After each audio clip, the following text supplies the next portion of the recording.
Thankfully, I had a camera, so gathering a camera wasn't an issue on my projects. My biggest problem was the space on my computer. Every project I worked on was probably doubled in time because the space on my computer made it slow while editing. Besides that, it was sort of hard to find actors. I only had to find actors for my first film, the What is Great Britain.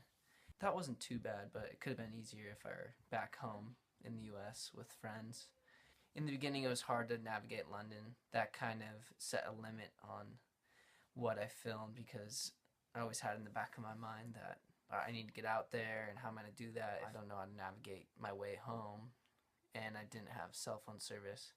So that made it hard. On my second project, the computer space once again made it hard to gather clips from online. Made my computer even slower, having to convert them and take them off different websites. And on our third project, which I worked on with Will, the Human Rights Project, we were limited by time. It was towards the end of the semester, and we didn't really get to complete it in the way we would have liked because time limited. The amount of people who have seen my films is the amount of people that are in our classes and the ones who have seen them on the YouTube page. I actually did pretty much nothing with my films. The only people who saw them were University of Roehampton students, which is the same with all my other films that I've created in my collegiate career. They never really go anywhere. It's not that I'm ashamed of them per se, just mostly I don't want my content online till I'm completely satisfied with it. And that kind of goes with everything I do in life. I'm pretty guarded about what I throw up online, unless it doesn't really mean anything to me. Some could take that as being pretentious, but I would just say that the internet is very diluted with everyone's stuff, and it doesn't matter if my stuff is on there. And if I ever want to be impactful in the midst of all those things being thrown up every single day, it's got to be something really special, and I don't think I've reached that level yet. The first film I made, What is Great Britain, I went for a black and white aesthetic, very grainy, and I think I went with this for the nostalgic element to it. The film was inspired by an encounter I had in the beginning of my experience at Roehampton, and I just wanted to encapsulate that by giving it a nostalgic tone.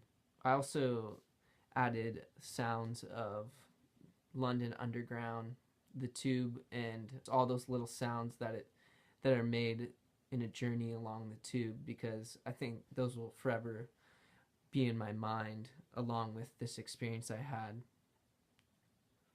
My film was similar to Year of the Nail.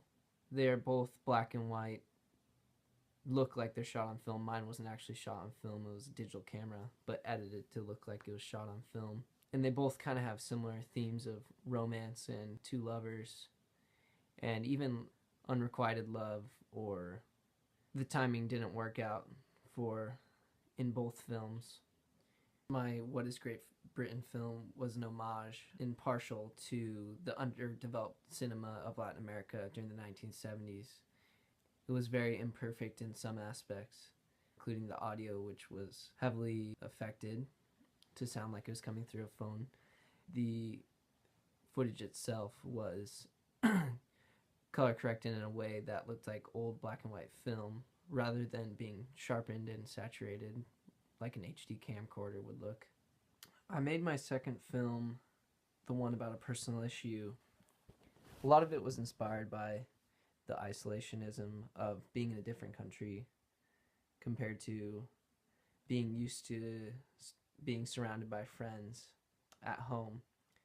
Also, a huge inspiration for it was going out with friends that I had just met and still feeling isolated in the midst of all of them at, say, a club or any type of event.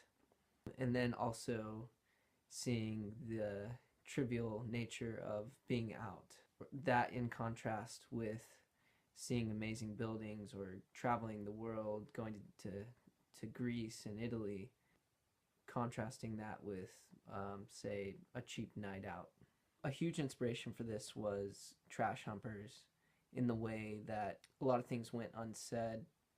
It was up to the viewer to create a connection between the scenes. I also liked how it would use ambient noise and then cut to a different clip, and then you would be faced with a new set of ambient noise. And I kind of ran with that idea, not trying to create one smooth audio track, but creating kind of a harsh transition between two clips.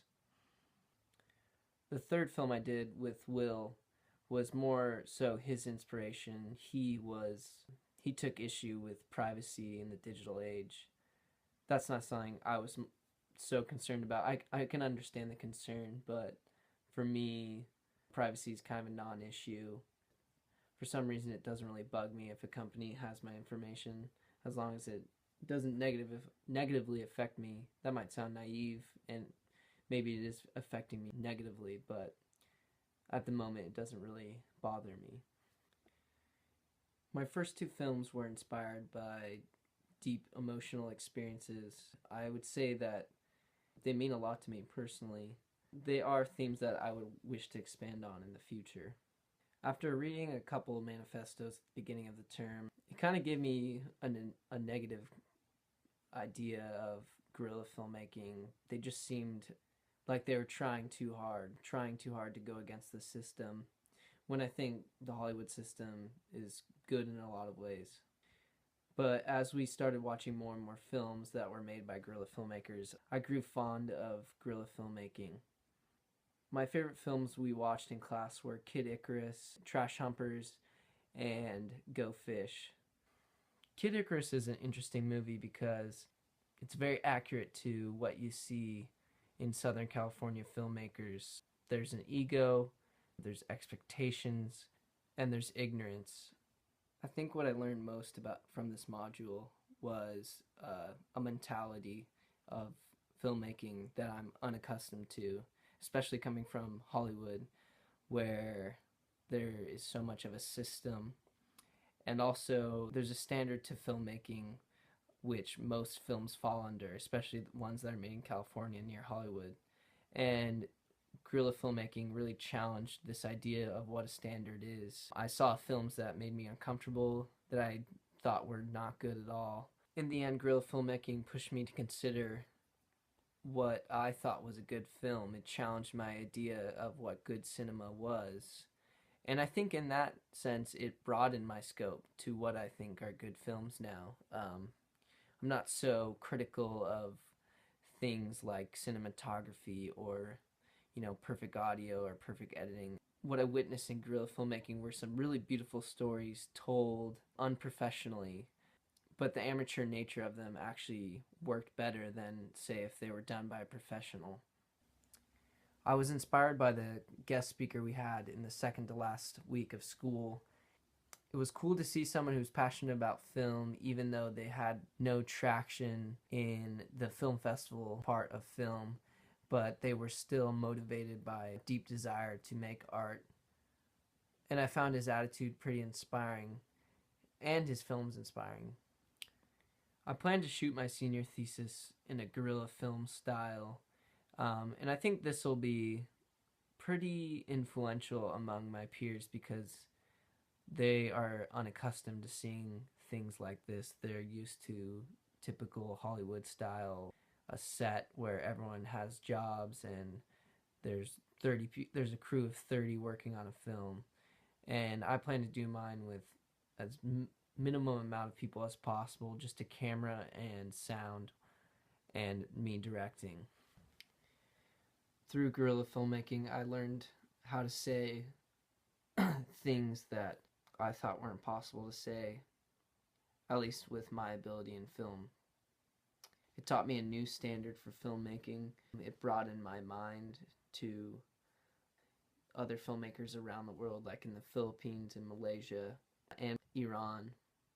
Guerrilla filmmaking also taught me not to stress about